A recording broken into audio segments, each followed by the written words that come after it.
All right, it looks like we're just trucking along here. Okay, so next up is the windows. All right, so your windows again are the boxes here on your right hand side of the Photoshop screen. So by default, and again, this should be the default, but if yours looks a little bit different, don't worry, it can be completely customized, and I'll try to help you get it back to the way that mine is. So I'm going to go over which of the default windows are already open for you, and then we'll go from there.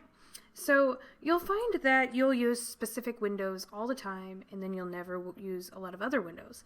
And these default windows aren't necessarily the ones that you will use most often. Photoshop has these presets for you, which I'll dive into more, called Workspace. And say you're a photographer, and maybe you'd want to check the photography workspace. So let's look at it. Okay, so it's a little bit different and not too different. But if you want to go back to the default, you'd go Workspace, Default. And it has different tools selected and different windows selected. But again, let's just talk about the default windows and see what happens, and we'll go from there. And we will customize later. All right, so again, up here at the top, we have color and swatches. So these all have to do with color. And we're going to have an entire color class later on, but for now, let's just talk about it a little bit. Again, as I mentioned, RGB goes along with designing for the web and designing for screens. If I was designing for print and I selected CMYK color whenever I first created my document, this would say CMYK here, but since I selected RGB, it says RGB. And RGB has values, so if I said, for instance, 342 by G of... Oops, sorry. 242 is what I meant. By 31 by 31, I would get this red color. And that's just a color I just made up randomly. But each color has a value, an RGB value. Also, each color has a CMYK value. Okay, so that's how that works. And then again, we have our color picker here, and I could just select a color based on these values. Or I can click here on this color. This is our foreground color, and I could select it this way. I actually prefer this view because it's a little bit larger and easier to see what I'm doing, but that's just me. That's my preference. And here again, you can see the RGB values here. The CMYK values are even here for our use, and that's all there is to know. So pressing OK gets us out of there, and now I have this new color selected. Going to swatches, these are all the default swatches in Photoshop. They're just trying to give you a wide range of swatches for your use right away. You can add swatches, you can delete swatches. We will definitely go into that in a later class. But for now, I just want you to know that it exists. So you can toggle between color and swatches. And if you prefer to select colors this way, you can literally just grab this purple color, and now you have that purple color selected. So if I make a square, you can see that it's purple. Okay, so here we have the next window is the adjustments and styles. We will work with adjustments and styles later on in another lesson.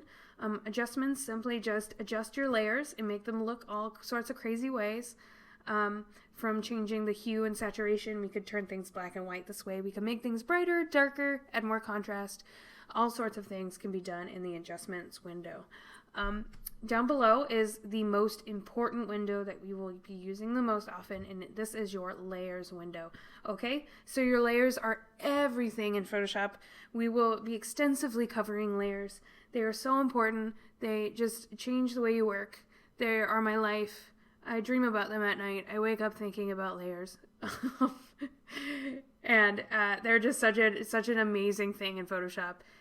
That you definitely will need to know about. So this is your layers window. It is exceptionally important. It has a lot of doodads inside of it, a lot of things that it does. You won't need to know them all. I don't know them all, and I'm a Photoshop expert. You won't need to know them all. I don't need to know them all. You can pick and choose your battles, decide what you need to know, decide what you don't. I will show you the things that I use the most often with layers.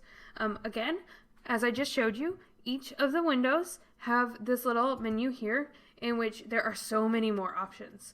So if I click here on color, look at all of these color presets.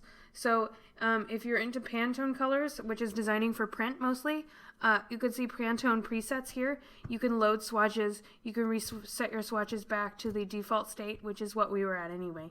And then also, the thing to know about windows is that you can pull them out from one another and you can move them around. So I could pull this layer out, I could pull the layers window out, and then I can rearrange them.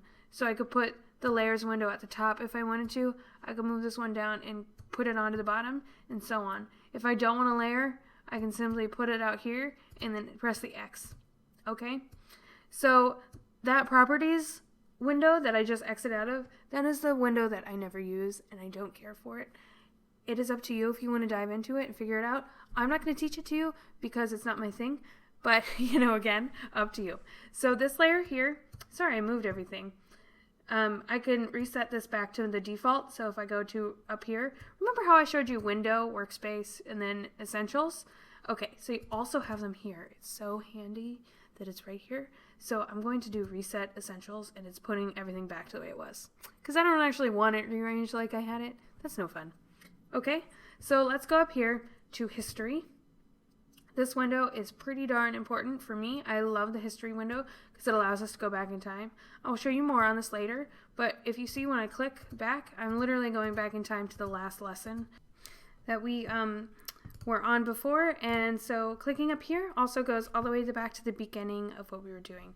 And it's just so great, this history window. I love it so much. Let's get rid of it for now.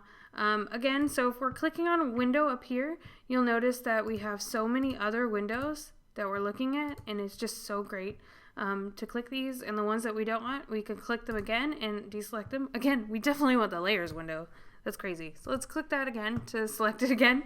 And so you can decide which of these windows you do and don't like. And at any time you want to reset your windows back to the default, again, you go Window, Workspace, Reset. And also you can do that up here in this drop down too, which is even better, more convenient. Okay, so that's it for Windows. See you on the next lesson.